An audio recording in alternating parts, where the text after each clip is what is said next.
할렐루야. 오늘은 10월 11일 월요일입니다. 오늘 우리에게 주신 하나님 말씀은 출애굽기 29장 46절의 말씀입니다. 그들은 내가 그들의 하나님 여호와로서 그들 중에 거하려고 그들을 애굽 땅에서 인도하여 낸 줄을 알리라. 나는 그들의 하나님 여호와니라. 아멘.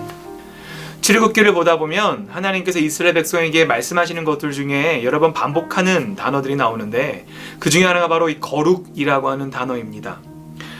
하나님께서는 이스라엘 백성이 오랜 시간 동안 노예였던 그런 삶을 벗어나서 이집트에서 출애굽을 시키시고 광야 생활을 통해 또한 가나안 약속의 땅으로 들여보내십니다. 그런데 그 과정을 통하여서 그냥 그저 그런 백성이 아니라 바로 하나님 나라의 제사장 나라의 백성으로서 거룩한 삶을 사는 백성이 되길 원하셨습니다. 그렇다면 그 이스라엘 백성이 어떻게 거룩해질 수 있었을까요? 단순히 제사를 드리고 예배를 열심히 드린다고 해서 종교 행위를 열심히 한다고 해서 거룩해지지 않습니다. 거룩해질 수 있는 유일한 방법은 바로 하나님께서 우리에게 역사하시는 것입니다. 바로 오늘 본문 43절에서 보면 이렇게 나오는데요. 내가 거기서 이스라엘 자손을 만나리니 내 영광으로 말미암아 회막이 거룩하게 될지라. 그들이 정말 무언가를 잘하고 선한 행위를 해서 거룩해지는 것이 아니라 하나님께서 그 영광으로 말미암아 회막에 임하실 때에 거룩해진다고 말씀하고 계시죠. 이와 마찬가지로 하나님께서 모세와 만나실 때를 돌이켜보면 모세가 그 미디안 광야에서 방황하고 있을 때에 하나님께서 나타나십니다. 그리고 모세에게 이렇게 말씀하시죠. 네가 선 땅은 거룩한 곳이니 내 신을 벗으라고요.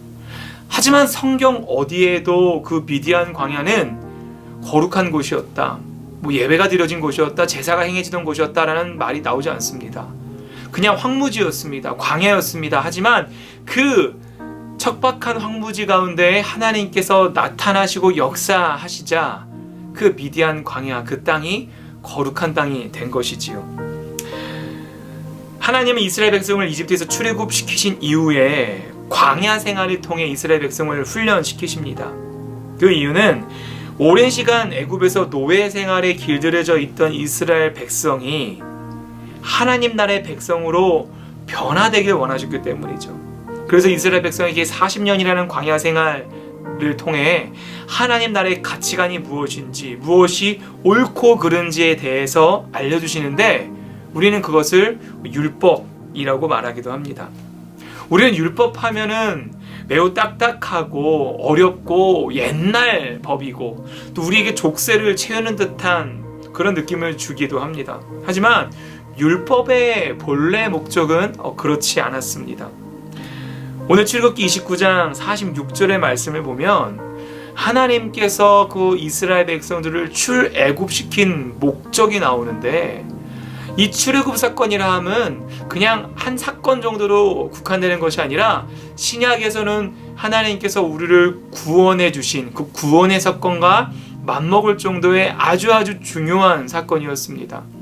그 구원을 상징하는 출애굽 사건의 목적이 바로 46절에 나오는데 이렇게 나오죠. 그들은 내가 그들의 하나님 여호와로서 그들 중에 거하려고 그들을 애굽 땅에서 인도하여 낸 줄을 알리라.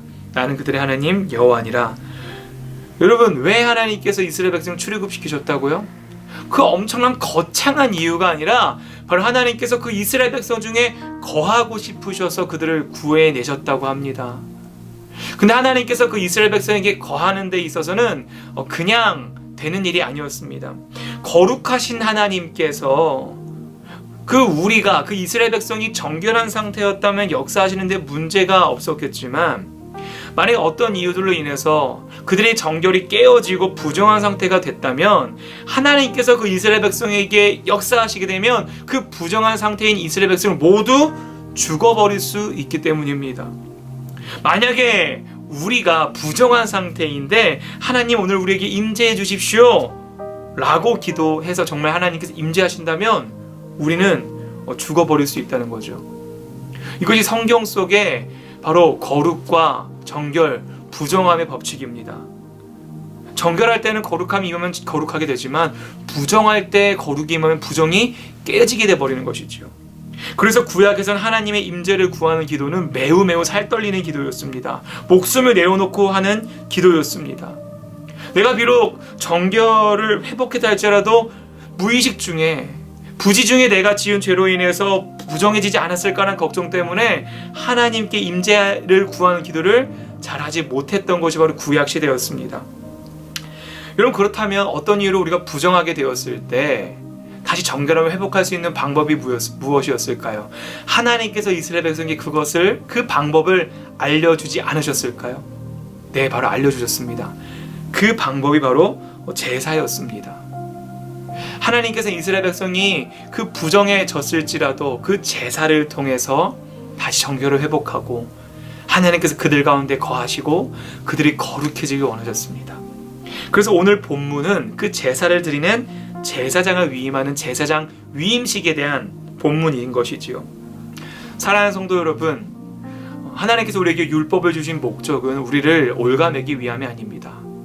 우리의 삶을 제한시키고 우리가 이것 하지 마, 이거 해 라고 하기 그 이전에 하나님의 그 본래의 뜻은 바로 우리와 친밀해지기 위하심이었다는 겁니다. 우리 가운데 거하시기 위해서 그들을 출애굽시키셨고 우리 가운데 거하시기 위해서 율법들을 통해 정결함을 회복하고 우리에게 역사하길 원하셨던 것이지요. 오늘 하루 주님의 말씀을 묵상하시면서 하나님의 마음을 발견하는 하루 되기 원합니다.